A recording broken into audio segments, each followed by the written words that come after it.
On today's Hot Sheet, I'm discussing Fannie Mae Economic Developments, new home sales, and weekly unemployment. Today is Thursday, July 25th, 2024. I am Byron Lazine, and the Hot Sheet starts now.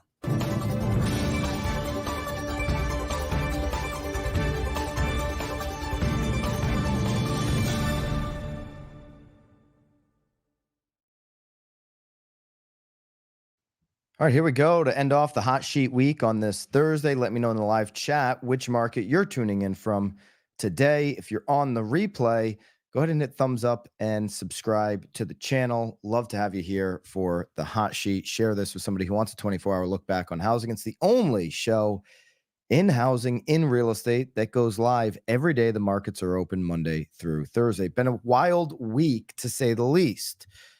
If you're in real estate, which you are on this show, then we've got news coming at us from every direction. Obviously, there is economic news that is, coming quickly, inflation more than normal times. Then you have political news that is certainly ramped up here in election season. And then in our industry, the news continues to pour in as we get closer and closer to NAR settlement date. Yesterday, myself and the EXP CEO, Leo Perea, went on an emergency live stream here on the channel. That happened around middle of the day yesterday, Eastern time.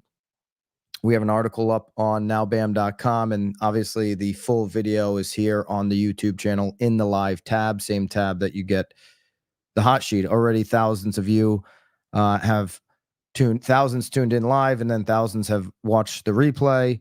I would encourage you to go check this out. We're talking about the forms. There's the video there. Some of the highlights here from Leo. We're collectively trying to navigate this. I think what agents do for consumers is noble. You know that it's the single most expensive transaction in life, highly emotional, complex. We talk about the Ricky deleted post. Obviously, we get into that.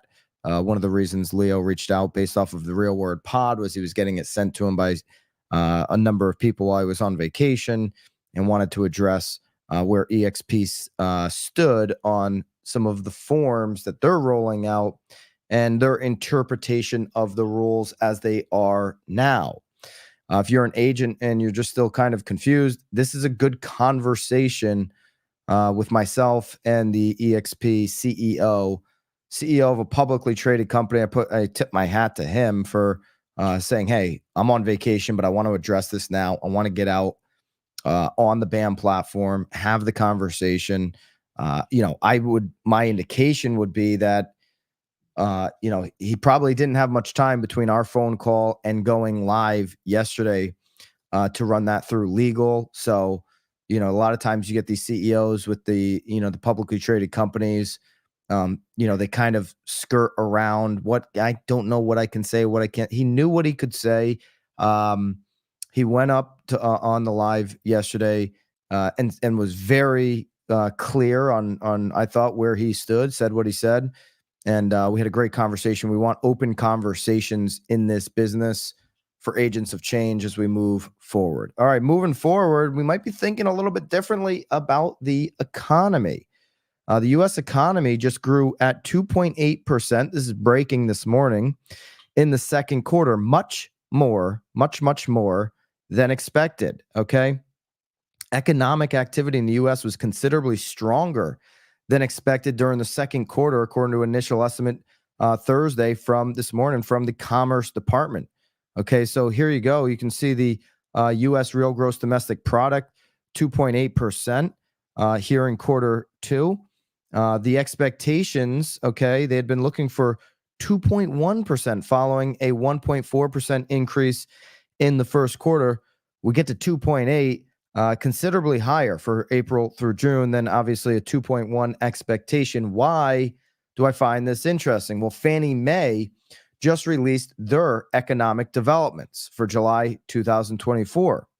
One thing that sticks out to me, quite frankly, on the expectations from Fannie Mae, they put this out just before Thursday, of course, is that their expected real gross domestic product, GDP growth in 2024, this is their projection, our expectation, meaning Fannie Mae, is unchanged when they release this for July at 1.6%. Okay, well, we just had a 1.4 in quarter one. Did I get that right? We said 1.4 in quarter one. And then we just got now, 1.4 was quarter one. Okay, so they're calling for 1.6 for the year. Well, we just got 2.8 for quarter two. So already just days after Fannie Mae releases, I think it's 2 days after Fannie Mae releases this updated July outlook, it appears that the Fannie Mae projection could be outdated. 2.8 coming in at quarter two for GDP, much stronger than the expected 2.1, much stronger than many people are portraying the economy to be. The economy is this strong right now, would suggest that if we get closer to 6% on the 30-year fix, which is possible. We've outlined here how it is possible if we do have that rate cut coming as the market expects it to be coming in September. It's possible we get around 6% on the 30-year fix, opening up a whole full percent off where buyers have been shopping, the last few months to where they could be shopping in a couple of months. Couple that with a strong economy. Could you not envision a late season, a fall season, a late end of the year pop in buyer demand, which has been suppressed over the last couple of years? We went over existing home sales being now under 4 million seasonally adjusted yesterday. Transactions are incredibly suppressed, but a strong economy, and then you get a lowering rent, to me, could help obviously bring in a late season pop. You got to be ready as an agent for some of these swings. We've seen half-point swings in the past couple of years as the 30-year fix has been extremely volatile. You get a 30-year fix that gets lower to 6%, and you have a strong pipeline, you have a strong database, you're having strong conversations and educating a lot of buyers, you're all of a sudden going to see a month where it's like, ooh, did I just do 6, 7, 8 deals in a month? It can happen that way. It can happen in bunches for those who are ready and preparing for those opportunities. Going a little bit deeper now into the Fannie Mae Economic Forecast table. They release this every single month. I'd like to take a look at the, let's take a look. We got the GDP in there. We mentioned the 1.6 is where they're coming in at for this year. They're at 2% for next year. Last year was at 3.1. So again, just off of this new report, you could see that the 1.6 for this year could be low. 2 for next year. Very conservative data for Fannie Mae. Unemployment, they've got 4% here for the year. We know we're just a tick higher than that. I've got an unemployment data report for this week coming up here before we sign off. But they've got us leveling out at 4% for the year on their current projection here in this July 24 report, 4.4 for next year. So Fannie Mae sees unemployment kind of continuing to move up. The 10-year right now, Fannie Mae has us at 4.3 for the year. They have us at 4.3 in quarter three, 4.3 in quarter four. That's just above where we're at right now. And then they have the 10-year at 4.3 all of next year. So Fannie Mae says, hey, this is where the 10-year is right now. This is where we expect it to be over the next 18 months. Kind of this range around 4.25, 4.3. And how are you going to get a lower 30-year fix? Well, you're going to get that spread between the 10-year and the 30-year to continue to improve to historic norms. We've seen improvements on that this year. That would be, how you'd get closer to potentially 6%. Okay. Obviously, I think the 10-year could come down more, with a Fed cut coming, but that remains to be seen. And we go to CPI now for Fannie Mae. CPI, they've got coming lower in quarter three at 2.9, then 2.9 to end the year, 2.9 for the year, 2.7 next year. So CPI is going to take a long time for some of this data to work through, according to Fannie Mae. Now, if we look at their housing forecast table, again, just released a couple days ago from Fannie Mae for the month of the updated projections here in July 24. 30-year fix, they've got it 6.8 for quarter three. It's essentially where we've been hovering around. I know yesterday's number came in at 6.9.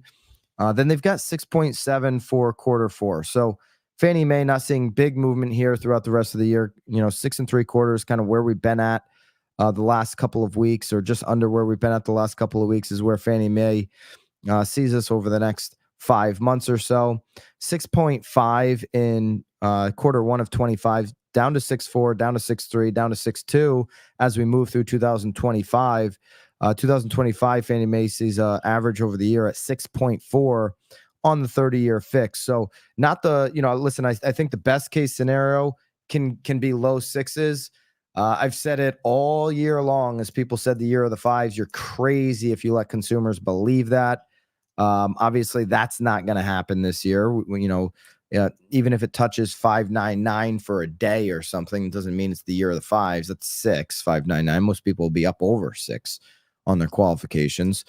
But I do think there's a case to be made just based off of what happened in quarter four last year, when the expectation was that we were going to have this rate cut from the Fed, that you could see as big of a swing as 1.5 on the 30-year fix. It's what we saw in quarter four last year, from 8 down to basically 6.5 before it started moving up again in quarter one.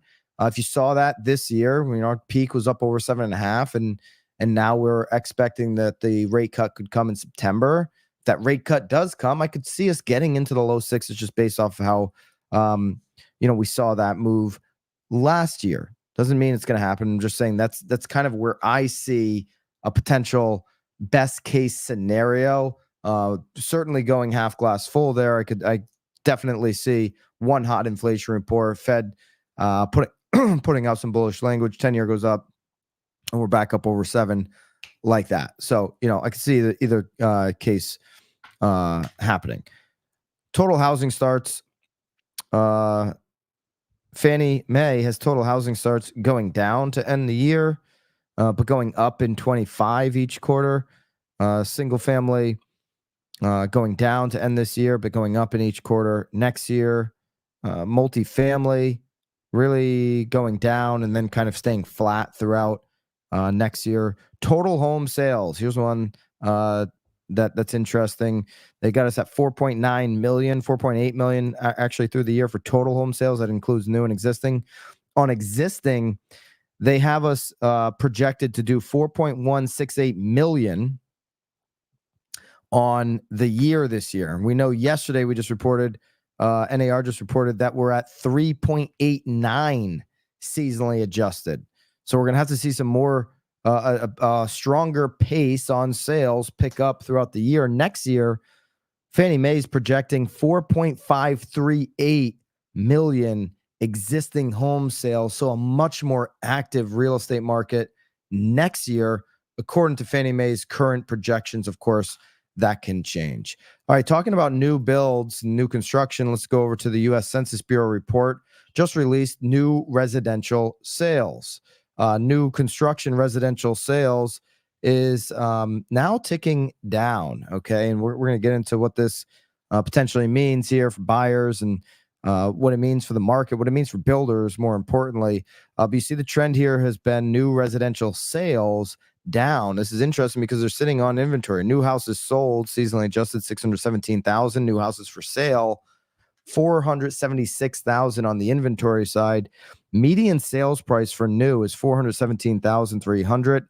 And let's take a look at where this came in versus the last report that we reviewed. It's the 14.6 or the 6. I'm sorry. The 617,000 seasonal adjusted rate is 0.6% below May of 621. Okay, and it's 7.4% below the June 2023 estimate. So seasonally adjusted here on new homes sold, we're trending down. That's total transactions. That's in line with what we're seeing on existing home sales. The demand is not pushing these sales up, the transactions up, despite more inventory. Okay, average sale price 487,000 versus the 417 on the median. And then Okay, so there you go. There we got the trend working down. You can see the chart here. I'll just highlight this. This is from Housing Wire. New one family houses sold. You can see same trend moving down considerably. Certainly, now even lower than a normal year like 2019. Okay, versus the completed new homes for sale. That is just completions are skyrocketing higher than any point in the last 5 years. So that's building up a significant amount of inventory, and you actually have months of supply right now in the nines, 9.3 months of supply. We talked about months of supply. We talk about it a lot here on the hot sheet. We talked about it yesterday when we looked at existing home sales being at existing home inventory rather being at 4.1 months, getting closer to that equilibrium part of 6 months. While you don't have a buyer or a seller in full control of the market if you're at 6 months. For Logan's take, here's his model for understanding builders. Okay. Logan says from Housing Wire, when 4.3 months and below is the supply number, this is excellent for builders. Okay. 4.3 months below on supply, builders control, loving it. They're in complete control of that market. When you've got new home supply between 4.4 months and 6.4 months, this is okay. This is an equal market. This is fine. There's nothing, it's a natural, normal market. Boom. Okay. In the middle. Now, when you get supply over 6.5 months for new construction, okay, he says builders will pause construction at that point. Well, they're at 9.3. So we've made the case here for well over a month. We're going to see housing starts, building permits start to fall off. Existing inventory is rising. That's a builder's competition as well as other new homes. And you're also seeing this supply now well over the 6.5 months, which is going to create a pause in the market. They don't want to sit on 2 months of inventory. Okay. Not all builders are the same. Logan Gauze is the same. Many small builders don't have the luxury of paying down mortgage rates for their buyers. Okay, that's something that national builders can do, but not all home builders can do this. You got 102,000 completed homes for sale. So you got 2 months of inventory there. You got 274,000 homes under construction, 5.3 months, and then 100,000 homes not started yet, 1.9. Okay, and so there you go. That's the total report there on new construction, new housing. Of course, if you want all the data that we've broken down for you, I see a comment here working with some builders.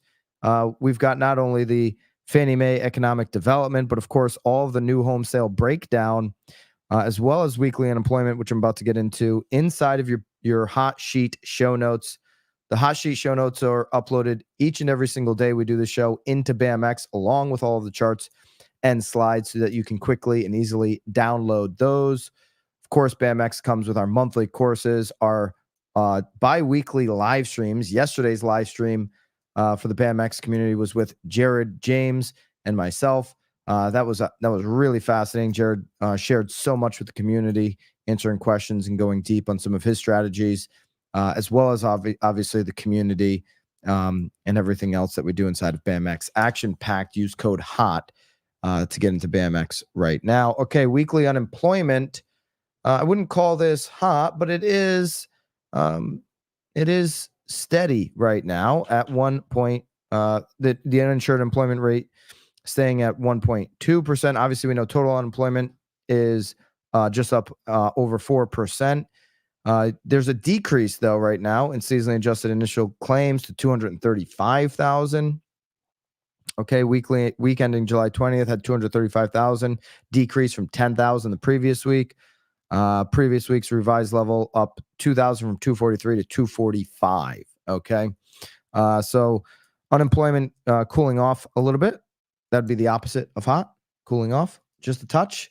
And again, still a little bit higher than what we saw at the the bottom levels, but nothing really to be too concerned about. You got a strong GDP number. You've got unemployment staying very staying very healthy. States with the highest insured unemployment rates, you got Jersey, Rhode Island, Puerto Rico, California, Minnesota, Massachusetts, Pennsylvania, Connecticut, Washington, Illinois, Nevada, and New York, making out that's the states with the highest insured unemployment rates for the week ending July 6th. Largest increases in initial claims, Texas, Cali, Georgia, Missouri, and South Carolina. And then the largest decreases would be Jersey, Massachusetts, Indiana, Tennessee, and Iowa there on unemployment. We'll look forward, obviously. I think we get PCE maybe tomorrow. I think we get it before the FOMC meets. We get PCE tomorrow. FOMC is going to meet next week. So Jerome Powell and the committee will meet on the 30th and the 31st of next week, as we do every single. Tomorrow we get PCE, so we're going to look at that. Obviously, we'll take a look at it on Monday. We'll get PCE, then we get the Fed committee meeting next week, and we're going to see what decision they make. Maybe PCE is so supportive that maybe you start seeing some kind of rallying around a drop in the rates next week. That's certainly not the belief. The belief is September. But who knows? Trying to spread some optimism here around the rate. Right now, we've got a 10-year coming in under that 4.3 that Fannie Mae projects the 10-year sitting at for the next 18 months, basically. You've got 4.238. Kind of saw a dip there this morning on the GDP news before popping back up over 4.2. And we had a 30-year fix yesterday that came in at 6.9. First time we've seen that in a couple of weeks, but still under the 7 number. Again, the weekly, that'll come out later today, and we'll get that Monday for you. 6.77 was last week on the Freddie Mac weekly. Okay, there you go. Again, if you want to get access to all of the hot sheet show notes and everything that we're doing here inside of BAMX, like our live streams and our courses and our done for you content every single Friday. Tomorrow we'll release another BAMX in a box where you get email scripts, video scripts. You also get social media templates done for you and a blogging script every single Friday for you to be able to utilize in your marketing. It's all part of BAMX, along with everything else that we're doing in the community there. Use code HOT to jump into BAMX today. I will see you guys back here on the hot sheet next week, of course, and tomorrow over on @Knowledge Brokers podcast, separate YouTube channel, separate Spotify and Apple.